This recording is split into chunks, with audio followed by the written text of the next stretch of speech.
그럼 지금부터 질의응답 시간 갖도록 하겠습니다.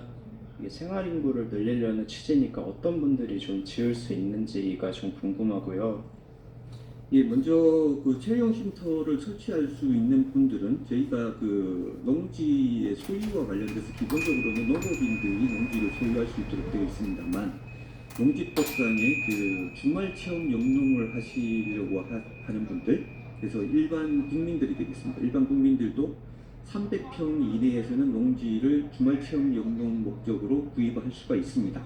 그분들이 주말 체험 영농 목적의 농지를 구입한 이후에 그 농지 위에 기본적으로 농촌 체령 쉼터라고 하는 시설을 두고 주말 영농을 할 수 있도록 그렇게 저희가 담은 겁니다. 검령산 도로뿐만 아니라 현황 도로에도 설치가 가능하도록 되어 있는데, 그러면은 이제 이 현황 도로라는 것이 뭔가 기존 도로보다 어떤 좀 작거나 그런 도로들도 좀 되는 건지, 그런 어떤 면적 기준들이 좀 어떻게 되는지 그런 게 궁금합니다. 저희가 건축법상에 도로라고 하면 통상 그 폭이 한 3m 정도 되는 3m 정도 되는 면적 그 도로를 생각을 할 수가 있는데, 저희가 현황도로라고 하면 그 정의상 보면 현황도로라는 게 뭐 지도라든지 이런 부분에서 정확하게 나타나지 않는 실질적으로 도로로 활용되고 있는 도로까지 다 인정을 해주겠다라고 하는 의미로 받아들이시면 될 것 같습니다. 국사의 도로라는 게 판단하는 기준은 어떻게 되는 건가요? 저희가 기본적으로는 이 규정을 둔 목적 자체가 위기 상황에서 이 뭐 구조라든지 뭐 화재 진압 이런 것들이 가능하도록 하기 위해서 도로 연적 조건을 내건 거고요. 그래서 저기 뭐 소방차라든지 그 앰뷸런스라든지 이런 부분들이 통행이 가능한 그런 면적만 확인이 가능하면 저희가 설치 가능할 수 있다, 그렇게 보는 겁니다. 그 같은 경우는 도로의 소유가 농촌에는 뭐 사도라든지 이런 것도 있는 걸로 알고 있는데, 그런 거랑 상관은 또 소유주랑은 상관이 없는 건지 그게 궁금합니다. 그리고 도로는 제가 아까 이제 현황도로까지 말씀을 드렸는데요. 사도까지 제가 사실 고민을 안 해봤었습니다. 왜냐 사도는 사실 개인간의 문제지 않습니까? 제가 이거를 했던 취지는 다 국장이 설명이 된 걸로 알고 있는데, 사실은 제가 사람을 살게 하는데 그게 가설 건축물입니다. 일반 건축물은 아시다시피 건물 구조도 안전할 거고 화재가 나도 여러 가지 진압 시설을 좀 갖출 건데, 이건 가설 건축물이다 보니까 나중에 정말 문제가 될 수 있는 게 화재라든지, 아니면 저번 7월달에 있었던 왜 그때 비가 많이 와서 그때 컨테이너가 몇 개 떠내려가서 또 노인이 실종된 경우가 있었거든요. 이런 상황이 생겼을 때 분명히 정부에서 충분히 구조할 수 있는, 또는 어떻게 보면 그 예피 활동을 해줄 수 있는 거는 갖춰야 되지 않을까, 그래서 제가 고민했던 부분이고, 그래서 거기에 제가 도로를 넣을 때 사실은 아까 사실상 도로라고 표현했습니다. 근데 제가 시행규칙에 담은 거는 자동차와 사람이 통행할 수 있는 도로라고 표현했습니다. 무슨 말씀이냐면 고급차는 갈 수 있을 정도 돼야 되지 않을까. 사실 이 부분이 제가 고민 많이 했던 부분인데, 그렇다고 해서 현황도로라는 단어가 사실 있는 건 아닙니다, 법적으로. 제가 그래서 여러 가지 고민하고 있는 부분인데, 다만 산림청에서 그 중고령 산지를 전용해주는 절차에 보니까 거기서 이런 걸 고민했던 흔적이 있고 그게 공시가 있더라고요. 그래서 저희가 그런 부분을 준용을 해서 나중에 저희가 우리 지침에 그런 부분을 반영하고, 이런 부분은 앞으로 또 국민적인 좀 계도나 홍보가 필요한 부분입니다. 국민들이 정말 내가 마음대로 내가 걸어서 들어갈 수 있는 정도까지 해서 농업을 짓겠다, 체육시설 짓겠다, 이런 것보다는 정부가 방금 의도했던 정말 국민의 그 안전이나 이런 부분에 대한 최소한의 고민했던 부분이다라고 해주시고, 저희도 그런 부분은 적극적으로 홍보해 나갈 생각입니다. 나머지 부속시설들은 그 총 33제곱미터 내에 들어가 있는 거예요. 그러니까 데크 정화조 주차장 한 면이 그 33제곱미터 안에 그 데크하고 그 저기 처마의 면적은 거기서 연면적에서 제외해서 계산한다는 겁니다. 그래서 실제 그 쓰는 그 면적만으로 33제곱미터를 저희가 규정을 한 겁니다. 그럼 데크랑 주차장 정화조 면적은 어느 정도 되는 거예요? 정화조 주차장 면적은 한 12제곱미터 정도 되는 걸로 알고 있고요. 그 다음에 그 정화조 시행령에 따라서, 저쪽의 시행령에 따라서 데크하고 처마조는 별도의 규정이 있기 때문에, 예를 들어서 처마 같은 경우에는 중심선에서 1m 정도 밖으로 뺄 수 있는 면적이 되고요. 데크 같은 경우는 가장 긴 면적의 주택의 형태 중에 가장 큰 유연적 길이가 있지 않습니까? 그게 1.5m를 곱할 수 있기 때문에 그 정도로 해서 추산을 하면 됩니다. 아까 주차장은 국장이 얘기했던 것처럼 12m 이내고요. 불가능하다 그랬는데 그럼 농지 면적당 이 쉼터의 개수는 제한이 없어요. 그럼 뭐 예를 들어서 뭐 300평에 달하면 거기에 뭐 몇 개를 더 할 수 있는 거지 이런 게 좀 한 필지 내에 여러 개를 여러 개 할 수 있는 거. 33제곱미터 안에서 해결해야 됩니다. 예. 아니 그러니까 그 농지를 33제곱미터가 한 10평 되잖아요. 33제곱미터가 예, 평수가 예, 10평 예, 되는데 예, 예. 그 2배 이상이면 땅이 한 20평 아닙니까? 한 대에 예. 20평 이상만 있으면 거기에 하나를 질 수 있는 건데 한 필지에 하나를 생각. 필지다. 예, 예. 어차피 이게 생활인구가 와서 체험하는 거지 않습니까? 이게 최소한의 방 면적을 말씀하신 건데 뭐 1000평을 가지고 있다고 해서 거기서 다 쪼갤 수 있는 건 정말 그건 지분 쪼개기고요. 필요한 건 하나만. 그래서 저희는 제가 아주 필지당 궁극적으로 세대당 하나 될 건데 그런 식으로 제가 제안할 겁니다. 그러니까 저도 이제 그게 좀 궁금해서 혹시 그 전용해가지고 숙박시설이나 이런 게 여러 군데 저 약천가 주변에 충분히 예상이 가능하잖아요. 그러니까 그런 거에 대한 안전장치 어떻게 있느냐 그걸 좀 물어보고. 네. 추가해서 본인 사용 원칙으로 해놔서 저희가요. 그것까지 같이 그 임대라든지 이런 부분들은 지금 안 되도록 되어 있습니다. 존치기간 관련해서 좀 여쭤보고 싶은데요. 그 12년 뒤에 3년씩 4차례 12년 더 할 수 있다라고 이해가 되는데 그러면 총 존치기간이 최대 24년으로 늘어나게 되는 건가요? 아닙니다. 일단 저희가 지금 농지법상에 최대 12년까지는 일단 허용을 하고요. 그 이후에 추가적으로 연장하고자 하는 경우에는 지자체의 건축 조례에 따른다라고 저희가 담았습니다. 그래서 지자체가 건축 조례에다가 농촌 체류 쉼터와 관련된 규정들을 해야 됩니다. 그래서 최대 몇 차례 더 연장할 수 있다라고 하는 것들을 지방의 지자체에서의 그 건축 조례에서 규정하도록 되어 있습니다. 그래서 그게 몇 차례 더 할지는 지자체가 판단하도록 그렇게 했습니다.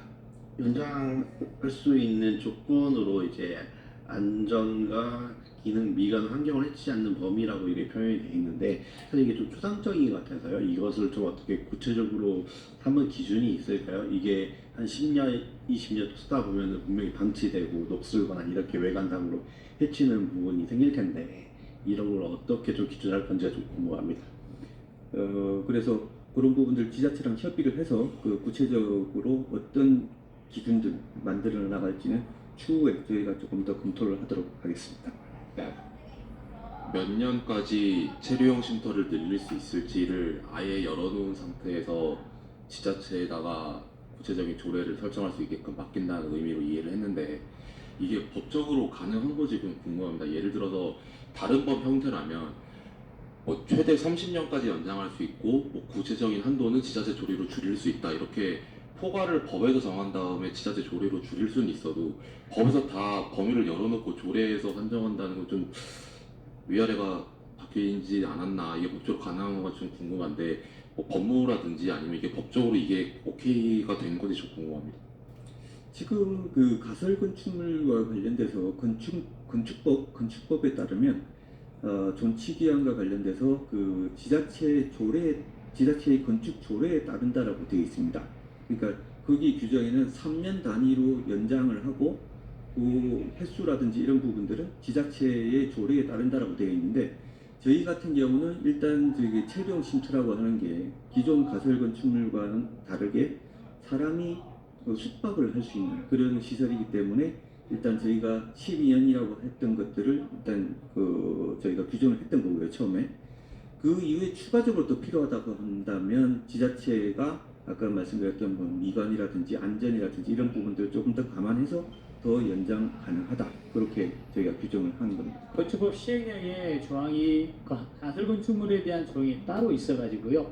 조치 기한을 3년으로 하고 그다음 연장의 수는 건축 조례로 정한다라고 돼 있기 때문에 아까 그 부분은 법적으로는 뭐 가설 건축물은 충분하고 또 제가 관계부처 의견을 뭐 했을 때 사실 뭐 다른데 법무부나 이쪽에서 특별한 의견이 없었던 거고요. 존치를 결정 12년 이후든 뭐 그 전이든 존치가 이제 불허가 되거나 그러면 철거 의무 이런 게 있을 거잖아요. 그게 미관상도 있고 환경 문제도 있을 텐데 그런 의무나 이런 것들에 대해서는 제가 어떻게 되고 있나요? 일단은 그게 뭐 중간에 12년 최대 12년까지로 저희가 규정을 돼 있고요. 그 12년 이전에 혹시라도 뭐 가설건축물 뭐 축적 신고를 연장을 못 한다든지 이런 부분들이 생긴다면 기본적으로는 원상복구가 원칙입니다. 농지이기 때문에 원상복구가 원칙이고 그렇지 않다고 한다면 그거는 저기 개인이 그 건축 신고라든지 이런 부분들을 통해서 아예 그 시설물에 대한 전용 절차를 거쳐야 되는 겁니다. 그거는 이제 그 농지 아닌 형태로 전용을 갖다가 하는 경우가 있을 수 있으니까요. 그 부분은 농지법에서 이제 벗어나게 되는 거죠. 방금 말씀하신 이제 그런 다음에 그러면 이제 전치기가 끝났을 때 어떻게 할 거냐 이 부분인데 기본적으로는 전치 기한이 끝나면 원상 복구가 원칙입니다. 하지만 이제 그런 사람들이 나는 이 상당히 좀 뭐 내가 가지고 있는 시설이 괜찮다. 그래서 자기가 뭔가 좀 해보고 싶다 하면 저희가 그 가설 건축물이지만 아까 국장님 표현처럼 그 자기가 산 땅을 자기가 농지 전용을 해서요. 거기에다 건축을 하면 됩니다. 건축물. 그런 건축물이 되면 제가 농지 전용 허가를 통해서 건축물을 하게 되면 그걸 영구적으로 쓸 수가 있는 것들이거든요. 물론 이제 건축물로 한다면은 그 지어진 가설 건축물에 대한 안전이나 이런 부분 다시 지자체가 판단할 거고요. 그다음에 그 이전에 이걸 그럼 관리를 이제 말 그대로 철거를 하라겠는데 안 하면 어떻게 할까 이건데 저희가 이제 농림부가 농지법 안에서 제가 농지 이용 실태 조사라고 하는 게 있습니다. 예를 들어서 이 사람은 자기가 설치를 해서 운영을 해서 9년을 했는데 더 이상 안 하겠다든지 아니 지자체가 판단했을 때 이 정도면 사람이 사는데 안전이 적합하지 않으니까 철거하라 라고 했을 때는 분명히 그 명령을 지켜야 되고요. 안 지키면 저희가 아까 농지 이용 실태 조사를 지자체랑 농어촌공사랑 같이 하는 게 있는데 그 실태 조사를 통해서 파악을 하고 그다음 어차피 그런 경우는 저희가 농지법에 있는 규정을 위반한 거기 때문에 아까 원상 복귀 명령 그 원상 저기 회복이라는데 그거를 저희가 처분 의무를 내리고요. 그런 다음에 나중에 필요한 행정 절차를 밟을 수 있을 겁니다. 또 그 처음 뭔가 이런 거에 관심 갖는 분들은 영농의무라는 게 뭐 어느 정도 이거를 횟수라든지 뭐 시기라든지 이런 영농의무에 대한 기준이 어떻게 되어 있는지가 궁금하고. 네. 오늘 과장님 해주시죠. 이 영농 의무는 저희가 사실 농지법의 가장 기본이 이제 농지 소유자는 영공을 하도록 해놨지 않습니까? 물론 뭐 자기라는 말로 저희가 표현도 하긴 하는데 다만 그래서 이제 이런 경우에는 저희가 비록 그 생활 인구를 이렇게 오게 하기 위해서 주택을 가설 건축을 짓게 하는 거잖아요. 이렇게 했을 때는 저희 농지법의 기본 이념하고는 약간 상치가 될 수 있어요. 괴리가 될 수 있어서 기본적으로 가설 건축물을 짓 때 그 목적이 와서 농업도 같이 하는 어떻게 보면 그런 병행의 의무를 지어진 거라서요. 그 영농의 의무라는 거는 우리가 말하는 뭐 상업농, 예를 들어서 뭐를 심어서 판다 이런 개념까지는 아니고요. 아까 국장님이 초기에 설명드렸던 주말 체험 영농 하시는 분도 농지 소유가 가능하잖아요. 그분들이 자기가 먹을 수 있는 걸 생각하듯이 그런 영농의 의무를 준다 이렇게 보시면 됩니다. 지금 제가 알기로는 쉼터를 이제 한 가구당 한 채만 가능한 것으로 알고 있는데 공업인이 사망하거나 이제 상속이 됐을 때 그 기존의 농지를 또 갖고 있었어가지고 거기에 자기 개별적인 쉼터가 있었는데 또 농지를 뭐 상속받거나 이제 뭐 매입을 했을 수 있죠. 그럴 때 거기 농지에 또 다른 쉼터가 설치되어 있을 경우 이거는 철거하는 게 원칙인 건지 어떻게 관리가 되는 건지 궁금하고 이게 만약 혹시라도 또 관리가 안 돼서 빈집처럼 문제가 되면 안 되니까 어떻게 생각하는지 궁금하고요. 관리를 어떻게 하느냐? 지금 현재 농막 같은 경우는 이게 제대로 지금 관리가 안 되고 있기 때문에 여러 가지 문제점들이 나왔고 지난번 예전에 그 저희가 감사도 있었습니다. 근데 이번 그 농촌 체력 쉼터 같은 경우는 뭐 가설 건축물 축적 신고라든지 그 다음에 농촌 체력 쉼터와 관련된 행정 절차들을 거치기 때문에 이전 농막보다는 훨씬 더 촘촘하게 저희가 행정적인 관리를 할 수 있을 거라고 지금 생각을 하고 있고요. 그래서 뭐 빈집 문제라든지 이런 거 활용과 관련된 뭐 여러 가지 문제들과 관련돼서는 지금 농막보다는 훨씬 더 저희가 대응이 용이할 거라고 저희가 판단을 하고 있습니다. 지금 법령상으로는 이제 쉼터와 농막 이제 두 개의 시설이 있는 건데 좀 확인하려고 해요. 농막 하나와 쉼터 하나씩 소유하는 게 가능한 건지 아니면 둘 중에 무조건 하나만 가능한 건지도 좀 궁금합니다. 동시에 설치 가능하고요. 다만 33제곱미터 이내에서 설치가 가능합니다. 합산했을 때. 지금 뭐 빠르면 연내 아니면 뭐 1월 이게 공포된다고 말씀을 하시던데 그러면 지금 말씀하신 지자체에서 그 연장하는 기준을 만든다고 하셨는데 그걸 언제 이렇게 확정이 되고 결정이 되는 건지 좀 궁금한데요.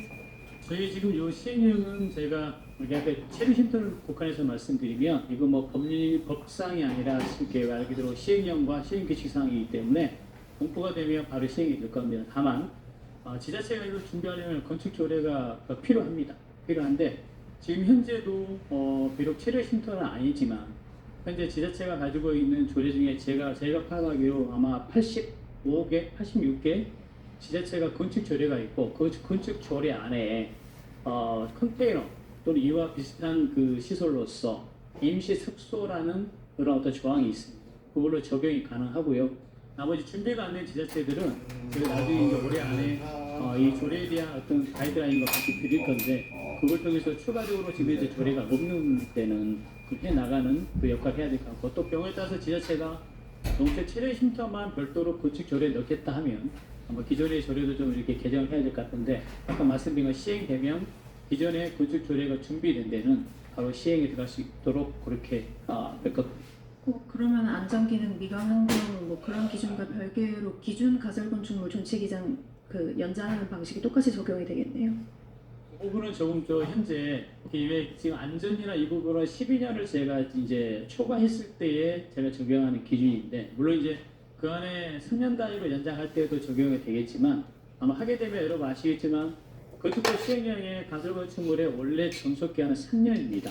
그 3년 지난 다음부터 이제 이게 적용이 될 건데 그 안에 아마 아까 국장님께서 지자체랑 제가 협의할 부분이 말씀드렸고요.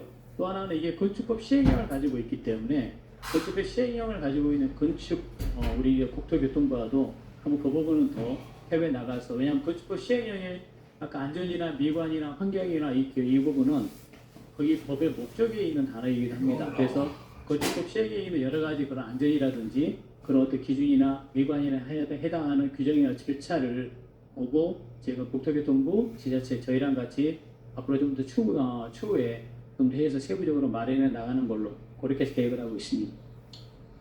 네, 그럼 이것으로 브리핑을 마치도록 하겠습니다. 예, 고생하셨습니다.